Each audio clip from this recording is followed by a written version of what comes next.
How you doing? This is another episode of Naturalist F. I'm your host, Dr. Ferrante Frazier. I've been teaching natural hygiene for quite a while now, and we've been exposing a lot of people to the natural ways of health, how to heal the body without the use of medicines, without the use of herbs. We're teaching them the foundations of how the body works, or the laws that govern their body. We're going to hear in later on in our teachings that there is only one true cause of disease. Now, you've been hearing us say innervation and toxemia is the cause of disease, but that's actually the actual effect. Toxemia and innervation. Innervation meaning low vitality, low functioning power, fatigue, whatever you want to call it, weakening or whatever. But toxemia is poison blood. So when your body become weak and poisons build up in your blood, your body starts suffering. Well, what causes that? Innervation is not the cause of it. What causes the innervation? What causes the toxemia? And what causes that is the breaking of the laws of life. You're in violation of the laws that govern your being. You're not breathing the right air. You're not eating the right food. You're not drinking the right drink, and so on. Hey, Miss Michaela, how are you doing today? Hi, Dr. Frazier. I am well. How are you? I'm doing outstanding. I was just Good. going over with our listeners. First of all, thank you for showing up. We missed you last week. They were asking about our minister. Where was our minister of health? Oh my. Told them you was probably, getting some rest or something like that. Did you try the pineapple? I did. So you ate that I lady only, pineapple? I had one pineapple, Dr. Frazier. Yes, I did. I had one. Oh, okay. So you ate that lady pineapple. I ate the whole pineapple too. Yes, sir. Not You see the, what I'm saying? everything. I did the same thing too today. And I usually don't eat a whole pineapple either. I usually get Mhm. tired of it by halfway, but that pineapple, I've been eating the whole one. You know. Yes, sir. It was really, really good. It really was. Yeah, they are amazing. Mhm. Well, this show, I know you remember reading in the literature when we did the Obamacare versus ImmaCare system. Okay. All right. So that's what the topic of this show is about today. It's all about how we have to get out of the Obamacare system and get into the ImmaCare for myself system. You know what I'm saying? Yeah. Obamacare only going to help address symptoms, palliate symptoms, suppress symptoms, get you treatments. It's Obamacare has nothing to do, and I'm not just talking about Obamacare itself. I'm just saying that's what most people know is governmental care. You know, so a lot of people are getting on these and they're saying, "Oh, this is a good insurance plan or whatever policies to help with health," but it's not because it doesn't address cause. It doesn't address eating properly. It doesn't address regular exercise. It doesn't address nurturing relationships. It doesn't address the ways of health or the principle of health that we've been advocating in natural hygiene since we started this thing. You know what I mean?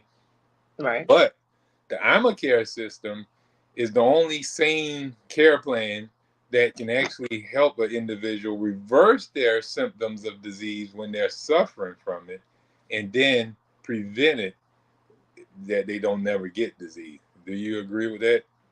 Absolutely. Absolutely. I agree with that. Um, and I like that you say Obamacare versus Obamacare, but any care, Medicare, Yeah. any type of um, health care system that we have this established and set up right now, it does not address cause, but then of course that is for a reason. And this is true. We were talking where we was distinguishing between medicine and hygiene. Mm. I tell a lot of our listeners that we are hygienists. We are upright individuals. We teach upright health. We don't get into the hocus pocus. And I was telling them the causes, the stages of disease. If you remember the 7 stages of disease being innervation all the way to mutation and degeneration, which is cancer. So you got the 7 stages of disease. You go from innervation, toxemia, you go to irritation, to inflammation, then you go to ulceration, induration, and then, you know, degeneration. That's cancer, in other words. So, what I was showing them, the earlier hygienists saw that even there was a step before even innervation. There was a step that brought on innervation, which was defiance of the laws of nature or violation of the laws of nature when you didn't eat right, when you didn't drink right, when you didn't breathe right, fresh air, and didn't go out into the sun and get sunlight, and you hide in caves, cover your body up and all type of stuff, neglect and abuse your body in any fashion or form. Your body goes into a secondary cause. The primary cause is violation. The secondary cause is the actual toxemia and innervation, Innovation. which brings on an effect. Now that effect, the secondary effect would be where your body actually, reacting to the danger of the toxemia, the poisons that's inside of it and stuff like that.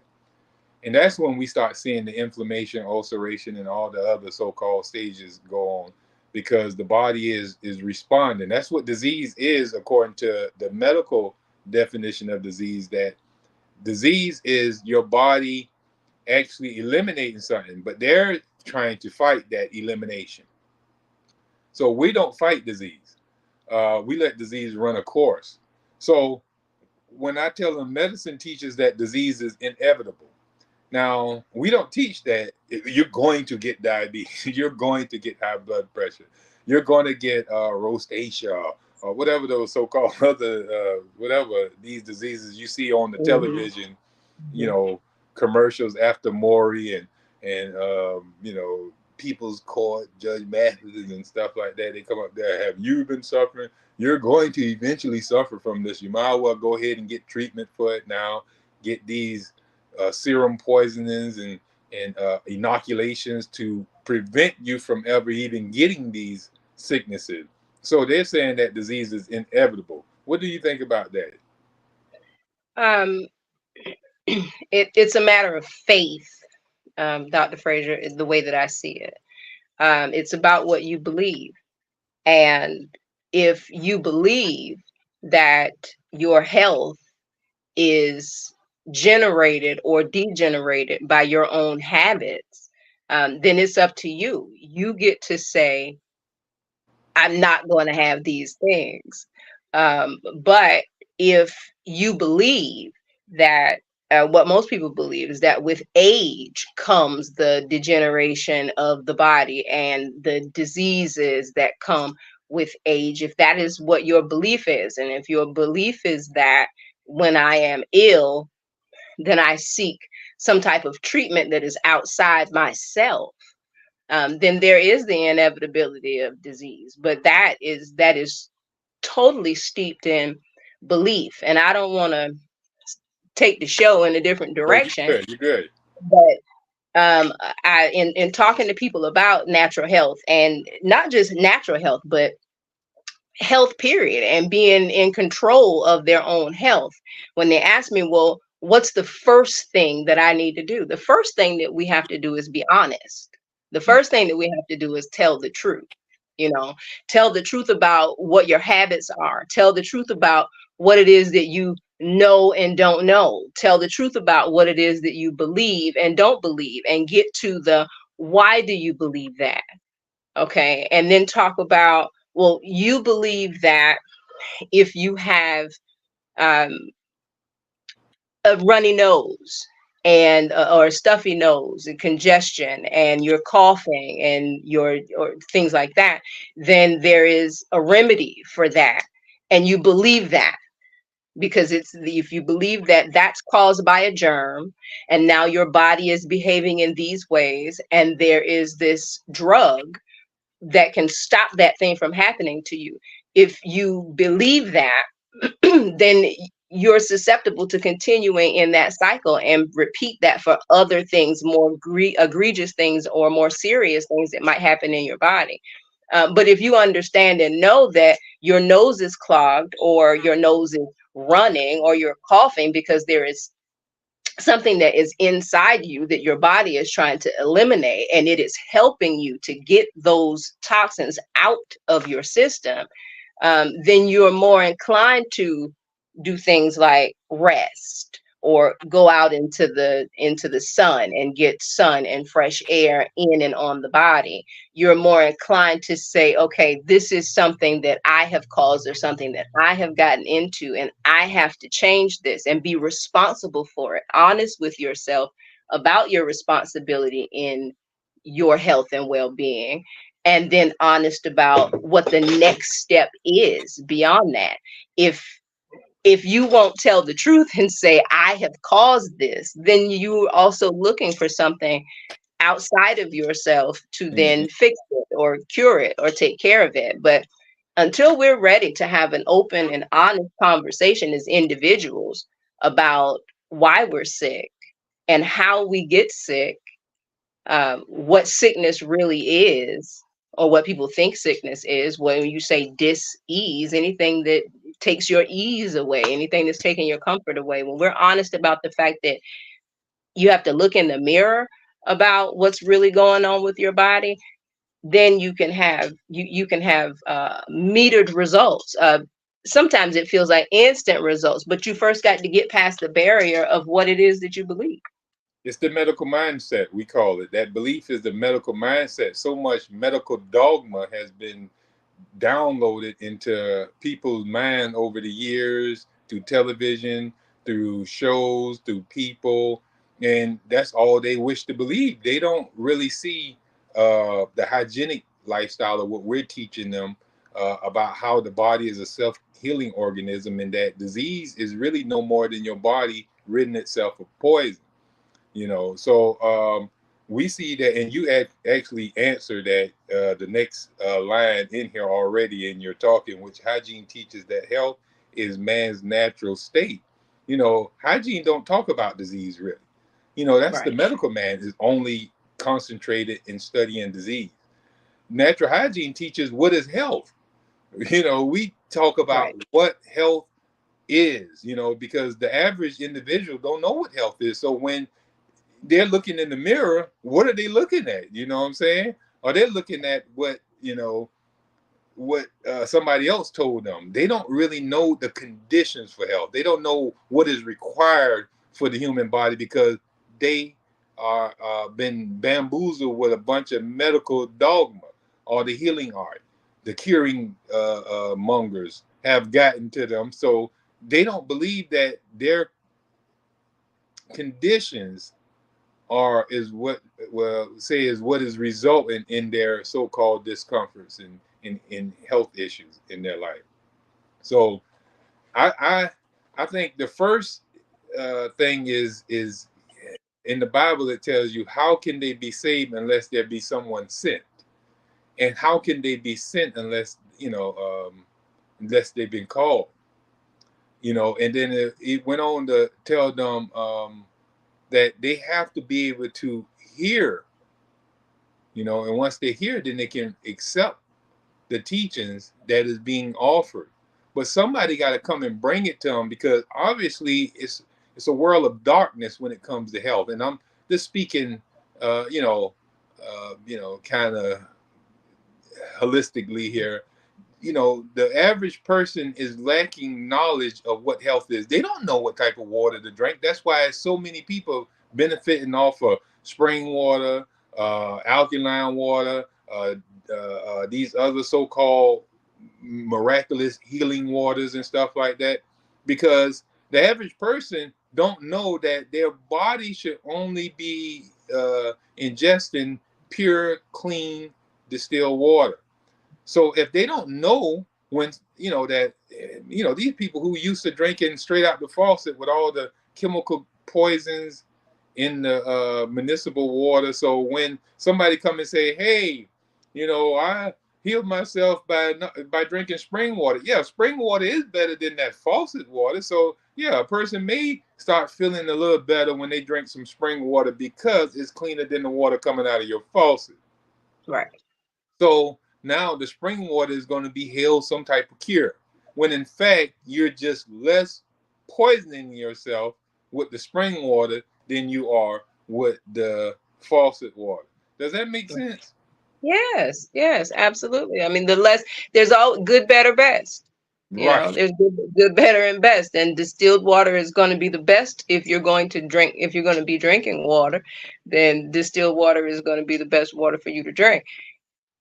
Once you put anything in water, and this is what I tell people all the time, if there's anything in your water, it's not water. Right. Supposed to be just H2O, right? That's right. That's right. So if there's anything else in it other than water, and you can't make water better water or more water than it is, Right. enhancement of water of any type changes it from water to then something else. Some concoction, some solution. It's got poison in it now. It got some type of uh, soluble waste in it, in other words. Right. And the body must clean that up. All right, so the next thing, medicine teaches that disease is a destructive process, but hygiene teaches that disease is a remedial effort of the body. You see the two contrasts? That's what I'm doing here. I'm going to give the medical mindset, and then I'm going to give the hygienic concept. And you can see that they're not in agreement with each other nowhere around the board. That's why So we disagree on everything. absolutely everything. Now, That's right. the medical mentality says that disease is what, Dr. Frazier? That it is a destructive process. Disease come to tear your body down and kill you. Oh, And we wow. must fight it and battle it. Oh my. Okay. We have to get That's to this thing before it kills you. right. Right. That's so simple and yet so harsh if the medical mentality believes that disease is something to fight. Mm-hmm. Uh, when we know and understand that disease is cure. Right. It's a Uh, friend, not a foe. right. It's a friend. It's not something to fight. It's a place to allow. But and we're talking in simple terms. So I don't want to get beyond where we are because I just always think about just the way that we think about disease. Mm-hmm. We don't even consider disease until it has gotten to such a point and to such a place where it's almost debilitating or it's stopping us from doing something, even if that's just, walking up the stairs like I used to, or going, doing this amount of physical labor before I'm now winded or tired I'm or gonna tell you sweating. Or, what men is gonna be sex. When they can't get that thing up to have sex, then something going right. wrong. Then there's something wrong. There's always that huge red flag. Um, I have to quote Whitney Houston. I believe the children are our future, so we have to teach them well and let them lead the way. And even saying that, you were talking about health. You remember we used to have health class in school, and I remember in health class it talked about fresh air and sunshine, getting and a diet. But the diet that even health class teaches is the standard American diet. So the children are not getting it there. They're not getting it in school. You can't expect school to teach health. And if we pay attention, our bodies will teach us health. If we really pay close attention to the body, it'll tell you, what it needs. Yeah, that's definitely true. So medicine teaches that disease are to be cured, whereas hygiene teaches that they are to be permitted to accomplish their work. Can you give us an example of the medical want to cure a certain symptom, whereas the hygiene teaches to let that run its course? I can tell you, um, let's see, something in particular. Um, Asthma and all of those respiratory conditions, where we want to take something again to decongest, clear the lungs. You know that they got that thing now that you pump it and suck whatever that medication is out of that thing. You shake it and then Yeah, yeah. squeeze it and pump it to open the lungs up. Um, I can't think of anything that is not supposed to run its course. Fever. I know we spoke about fever the last time that I was able to make it on the show. We talked about my son and his fever and allowing it to run its course, because fever is a friend. Fever is not a foe. You don't want to bring the fever down. You want the fever to uh, run its course.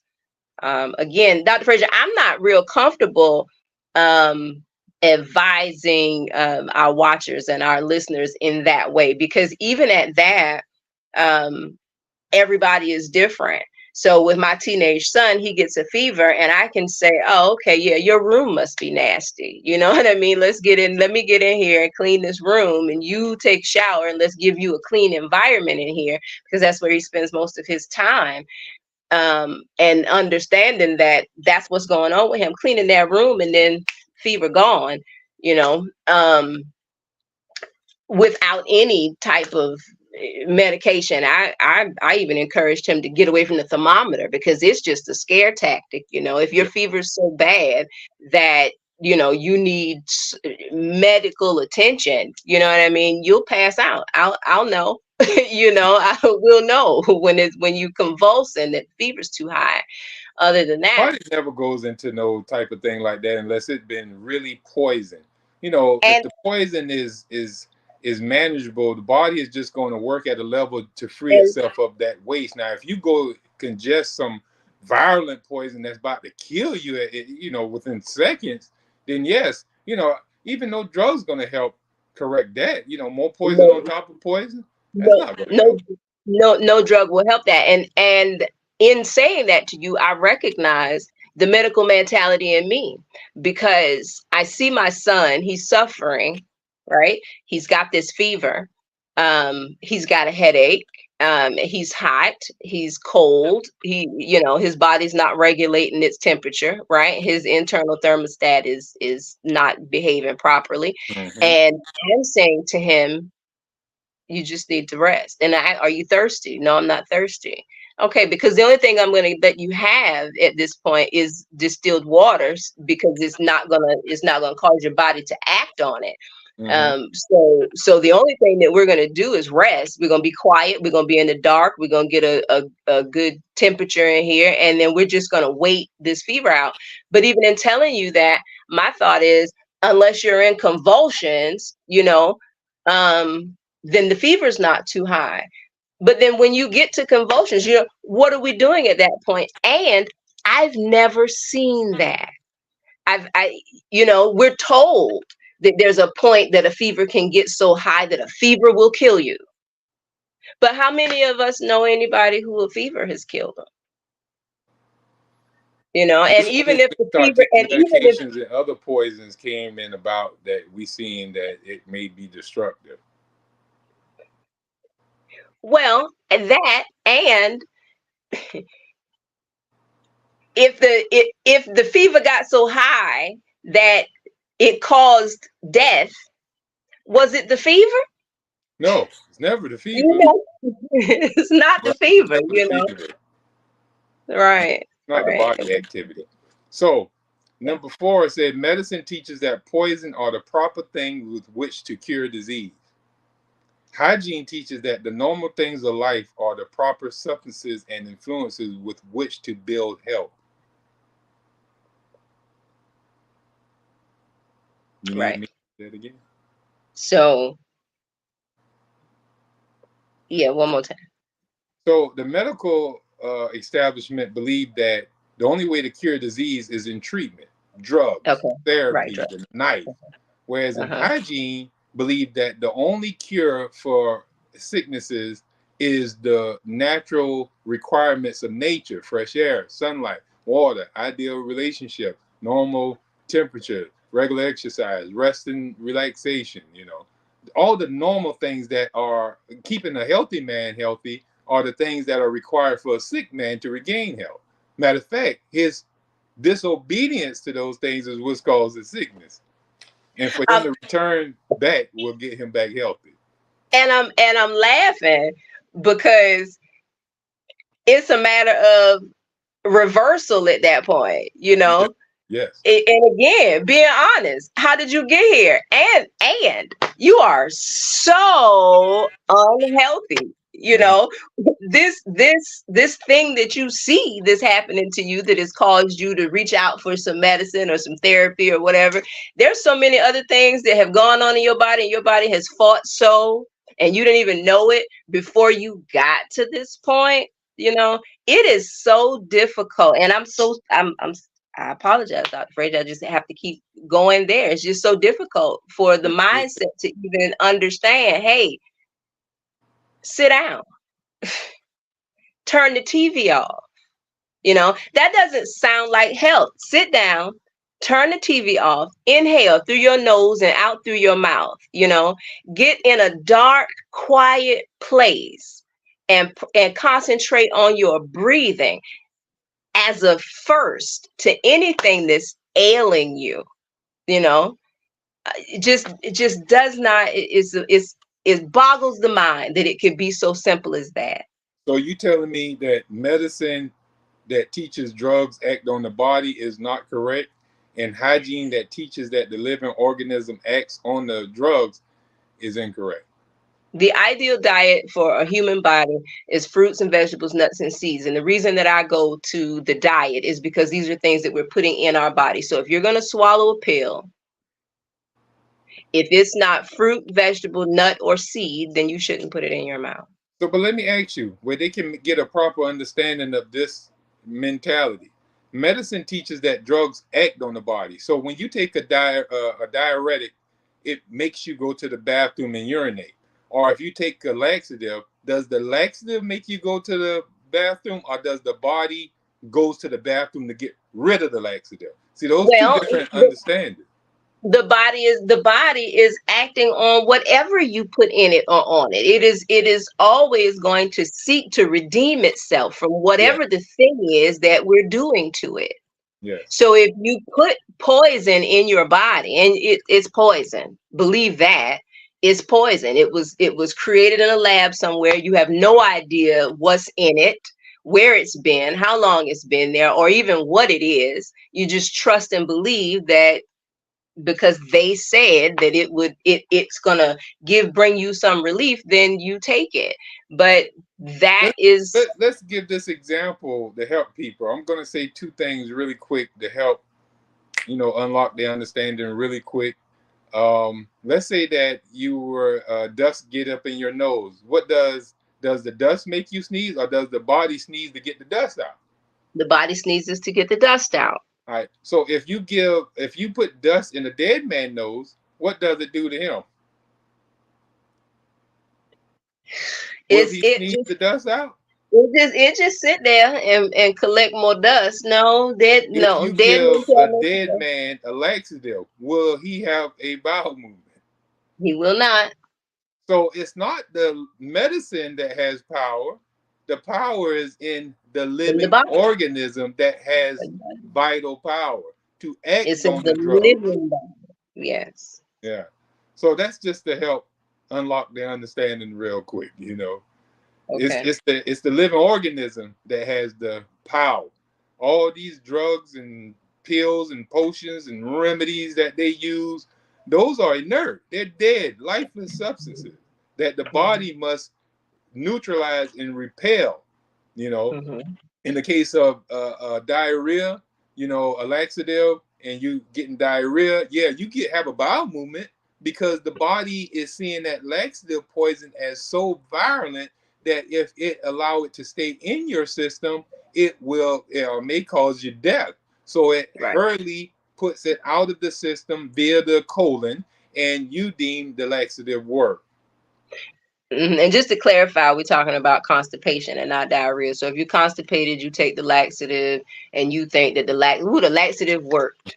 The laxative was poison and your body had to get everything out that was in your body before that laxative came in order to get that laxative out of your body because it Boom. is so toxic to your system.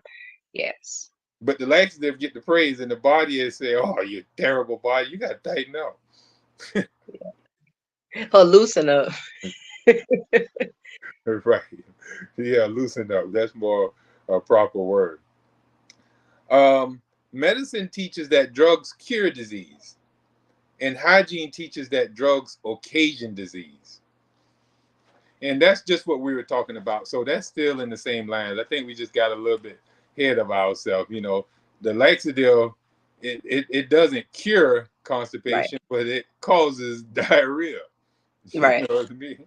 Right. Now, imagine if you go to the doctor complaining that you have diarrhea, he gives you something to constipate you. And if you go to him complaining about constipation, he gives you something to cause diarrhea.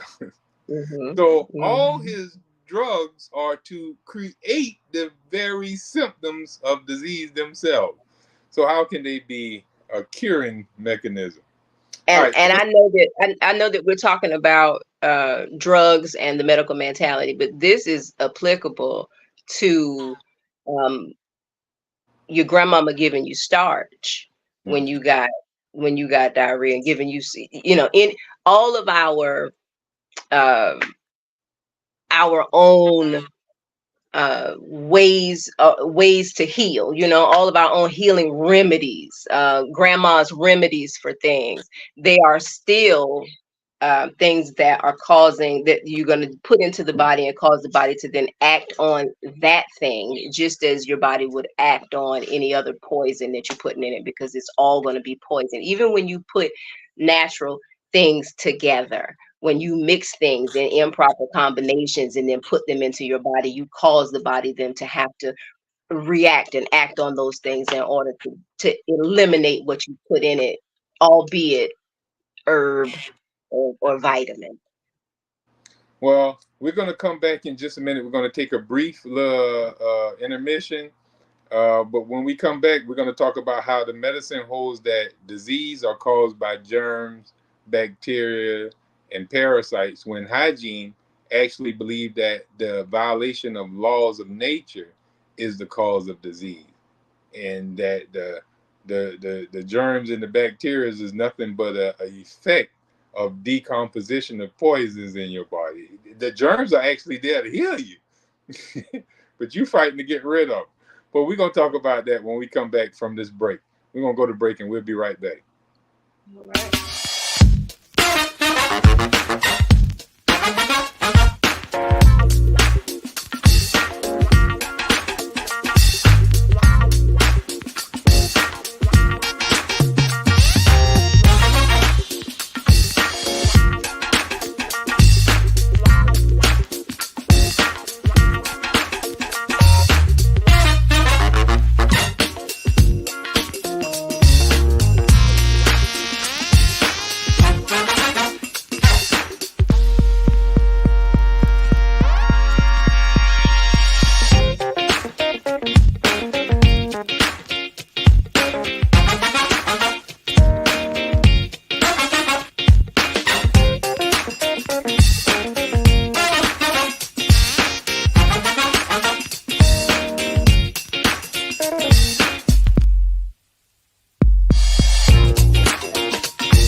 Hi, I'm Katie Brewington and I'm running for Magistrate Court Judge. Magistrate Court is often called the People's Court because people represent themselves or are pro se litigants. Magistrate Court handles civil claims up to $15,000, dispossessory proceedings, pre-warrant applications, and good behavior bonds. I'm a great candidate for judge because I have the experience, compassion, and drive to get the job done. I have been a probation officer, a criminal defense attorney, a solicitor, and a municipal court judge, and I will take all of that experience to get the job done. So remember, vote Katie Brewington, May 21st, from Magistrate. All right, we're back. Thank you for tuning back into Natural as F. You can find our show every Tuesday at 6 o'clock here live on Our Black Media. We want to thank the platform for allowing us to bring our teachings of holistic health to the masses of people on the platform. We thank you for always coming through and checking out our information. Hopefully, it can help you or your loved ones or family members correct and reverse their issues, provided you follow and be disciplined to the teachings that we are presenting here on this show. You can find it on Facebook. You can find it at on YouTube under Our Black Media. Make sure you hit like, share, and follow us where you can see all the upcoming shows, and you can even watch some of the old shows that we did previously to this one. If you're looking for me personally and you got health issues that you want to start working on and really dig down into finding out how to reverse your health issue, you can always go to us and contact us at heal.me/FF. That'll tell you a lot about what we have going on in the community, some of the services that we offer, and how to get in contact with us where we can start working towards regaining your health and your vitality. So before we left, Michaela, we see a lot of people are chiming in and putting statements in there. We're glad that you are saying stuff. We thank you so much.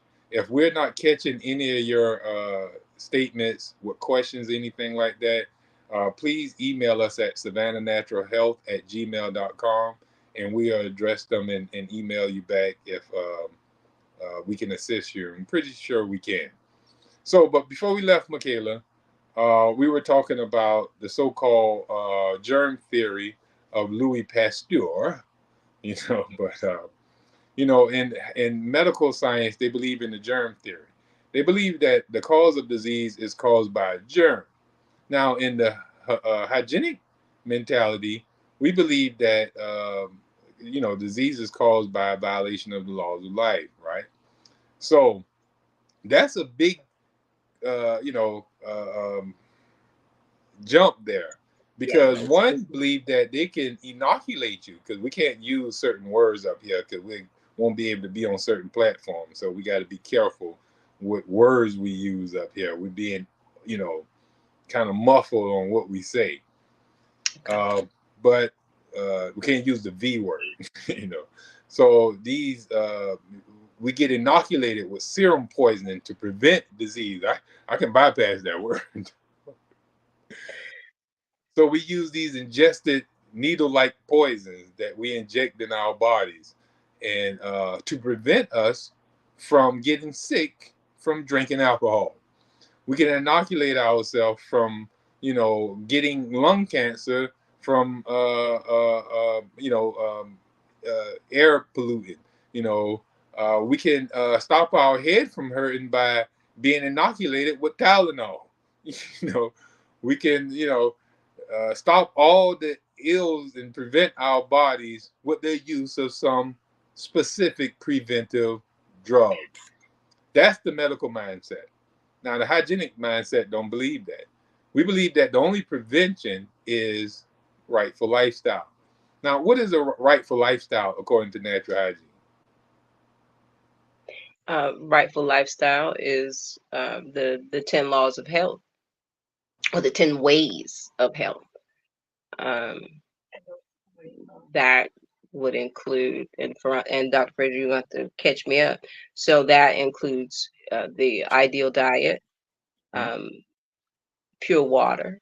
What is the ideal diet, though, for our listeners, if they didn't know what the ideal diet was? The ideal diet for the human body is fruits, fresh fruits, vegetables, nuts, and seeds. Can it be cooked? Not if it not if it's to be ideal. Right. Could it be processed? Could it be seasoned? Could it be, had add a little preservatives to it and stuff like that? Not if it's to be ideal. I know Victoria Bidwell say she wouldn't even wash her fruit, but she was getting it naturally grown. She wasn't getting it from these conventionally grown places with a bunch of sprays. But she said when she ate fruit straight from the tree and grapes and berries straight from the vine, she was her healthiest. She even had energy beyond compare. And even in our teachings, we talk about you get most of your B12 and stuff like that from unwashed fruits and vegetables that still have a little of the soil dirt, cobwebs and stuff on it and stuff like that. When we were young, that's what we used to do, go run around and just pick from the tree and eat right there, you know.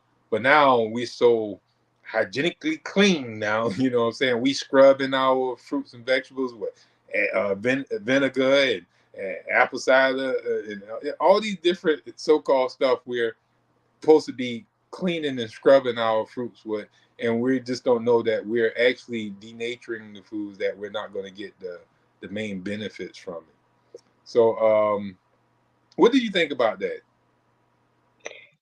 About washing your fruits and vegetables? Well, the ideal diet being, the most ideal with it's not being even washed and stuff like Well, the most ideal. I'm reminded of you were teaching a class one day at a community center, and one of the ladies, y'all were kind of going back and forth about cabbage, if I'm not mistaken. And you came to the point where you told her that the best cabbage, is the one that you grow yourself and you don't pick it. You go out there and get down on your knees and take a bite out of it right that. there in That's the natural as garden. elf. That's natural as elf. Right. Right. You grow it yourself and don't even pick it. Just go out there and bite it. Mhm. Um, which is ideal for the body. It is what the body needs and what the body requires and what would be most preferred for the body, but it's not ideal for our lifestyles. And again, it still goes back to what we believe we can and cannot do, Mhm. what we believe is reachable and what we believe is unobtainable. I think that if you've got an apple tree or you've got an orange tree or you're growing your own food, um, that it's not necessary, especially if you're eating it right now. It ain't necessary for you to soak it in apple cider vinegar and rinse it twice, and all of that stuff if you're growing it yourself. But there's good, better, and best, like we were talking about earlier. And if you bought it from the grocery store, I mean, I got apples from um, we'll say a big box store, since we're being cautious about the words that we use or things that we say, from one of the big box stores, and it had something on the outside of it that seemed like wax. Mhm. And I had to get that off of it before I could eat the apple. And I know it wasn't the best apple, but it was yet an apple, and I could eat that after I got whatever that poison was off of it. Mhm. Um, and then contend and have to be okay within myself with the genetically modified properties that apple has. Yes. So it's like you said, good, best, better. You know, you got all these different stages of fruits that you can be getting, but the ideal is going to be always fresh, uncooked, wholesome fruits, vegetables, nuts, and seeds that should be eaten in combination, the right combination, and should be eaten when you're in a sound state of mind. That's the best digestion is going to come from that. So, what are a couple of other conditions that's going to help individuals reverse their diseases and suffering, or allow the Oh, clean body air. to run its course Let's of? let's go clean air, because secondarily to the ideal diet, our clean air is a really big deal. We live in a very polluted zip code. Again, good, better, best. The further you get out into the country, the better the air quality is going to be. Hmm. But you live where you live, and sometimes you can't help that. So if you can change that and get to a better quality of air just outside your house, then awesome, do that.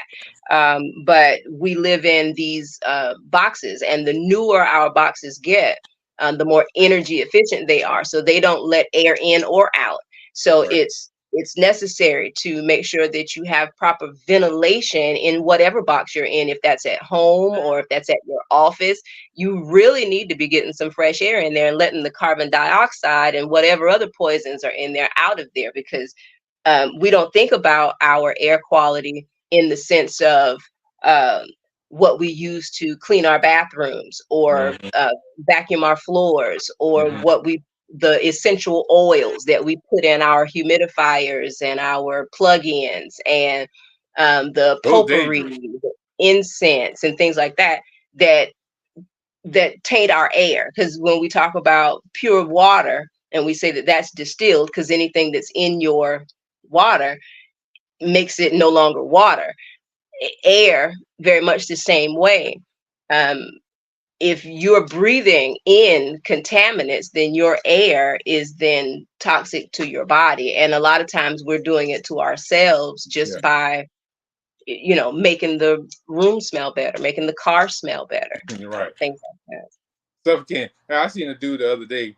I came up to a stoplight, and the guy was in there. He was smoking, and I look over. I see him blow out a whole bunch of smoke in the car, but the windows were up, and he Mhm. was just in there chiefing and puffing like crazy. I was like, "Do he realize he hotboxing?" That's what they call Probably. hotboxing back in the day. And and he probably did realize he was doing that, Dr. Frazier. Yeah, he was killing this stuff. Yeah, we make choices. Yeah, it's no better, faster way to kill yourself than Yeah. to, not follow the ways of health. All right. So in the regular practice of medicine, it is not good manners to ask questions, and explanations are never volunteered. You must respect the wisdom of your physician and trust your case in his hands. He is entitled to your confidence and his fees, and you have nothing to do but to follow his prescription and his direction. If you ask what you are taking, he will use his discretion about telling you. Or if he condescends to tell you the truth, you will be little wiser. The common practice of medicine, as with every other kind of charlatanry, is based upon confidence and credulity. Now, this I've seen firsthand with one of my clients today. She was telling me that she was suffering with a certain health issue.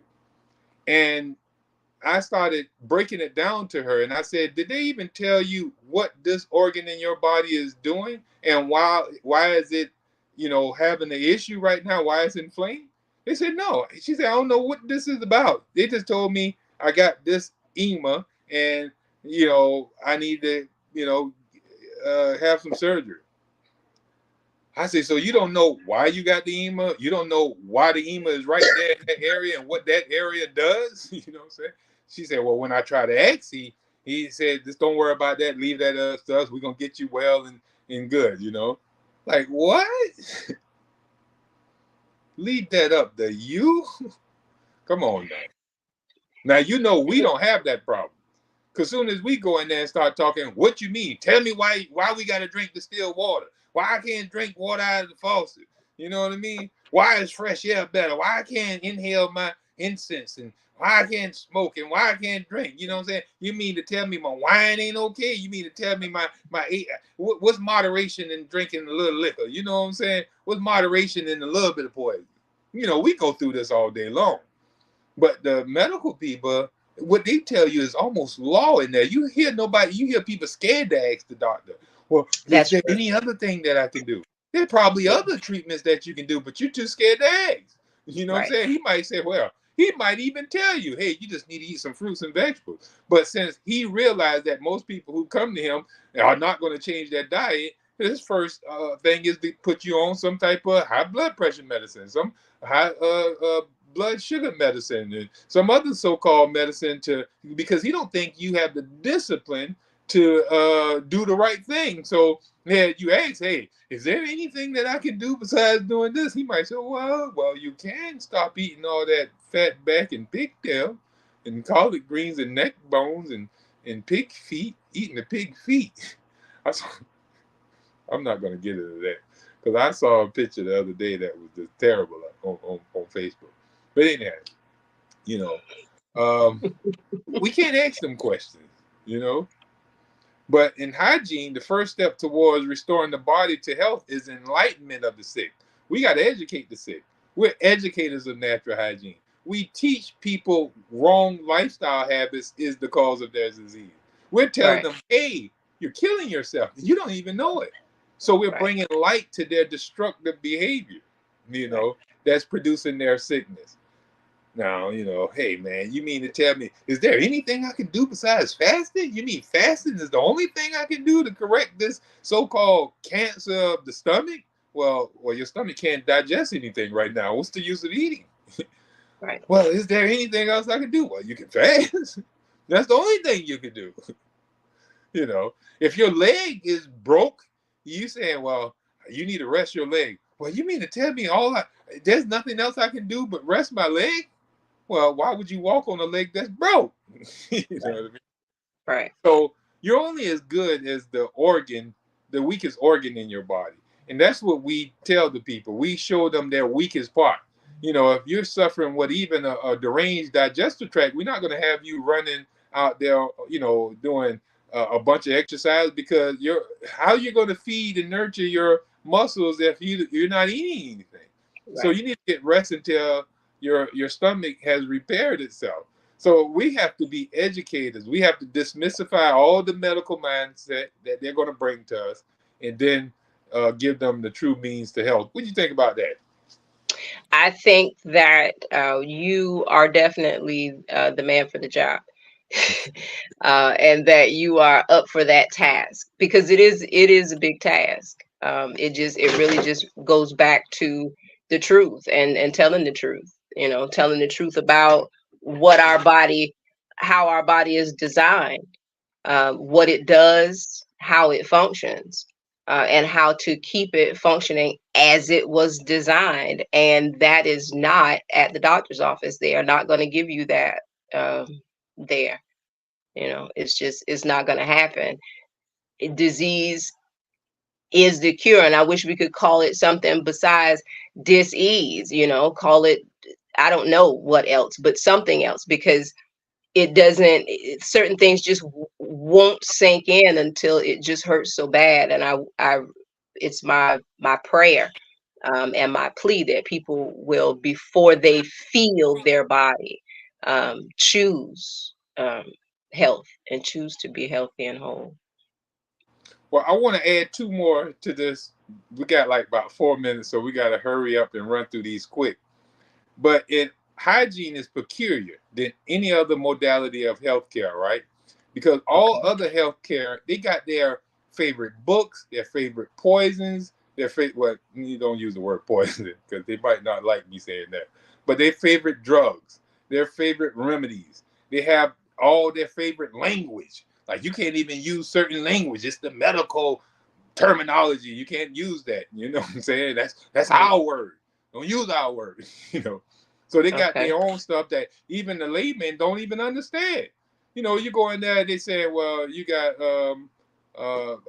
you having heart pain. Well, it's angina. You know what I'm saying? What? Just say heart pain, Okay. man. Using all these Latin Right. terminology, stuff like that. You got to have all this medical terminology when they're telling you your health issue.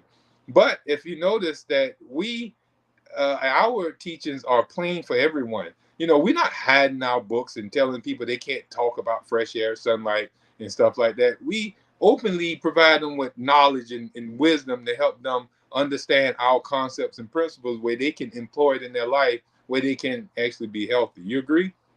I do agree. Yeah. So this last one, I want you to expound on real quick. We got about 1 minute, so you're going to have to wrap it up in about 1 minute. Okay. The hygienist cares for a sick person very much in the same way that he would a well one, or she will a well one. You're Yeah, gonna have to go that's on it. that. That's it. Yeah, Well, that's all you need to expound on. I don't have to read the whole well, verse for you. there's only, okay, so there's only one body. There's only one body. So be it sick or be it well, it is still the body. And there are 10 ways to health. Employ them. Employ them always. Employ them always. I was going to say especially when, but if you employ them always, this is so much easier to backtrack when you know that you ate watermelons and pineapples and that's why your stomach is hurting you, as opposed to you have no idea what That's you still a ate or what. violation of law. If you overeat, that's still a violation of law. You have to eat in moderation and in Well, right combination, and in proper combination, but it's a whole lot easier when you know what the effect, what happened to your body, the reason now it's behaving the way that it is currently behaving, as opposed to playing some guessing game. The body is the body. So if you're healthy, employ the 10 ways to health. If you are sick, employ the 10 ways of health in order to then be well. Yeah. Well, I thank you so much, Michaela, for joining in. You know they're going to be looking for you next week, so make sure you be on point. I will be Right? here. We need you here. You got sound Thank wisdom. you. We thank all our listeners for tuning in. Make sure you come back and invite a friend with you the next week.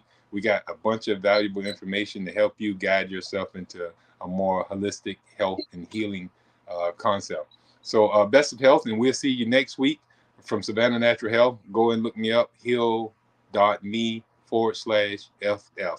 And we'll talk to you next week. Have a blessed week.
I like that.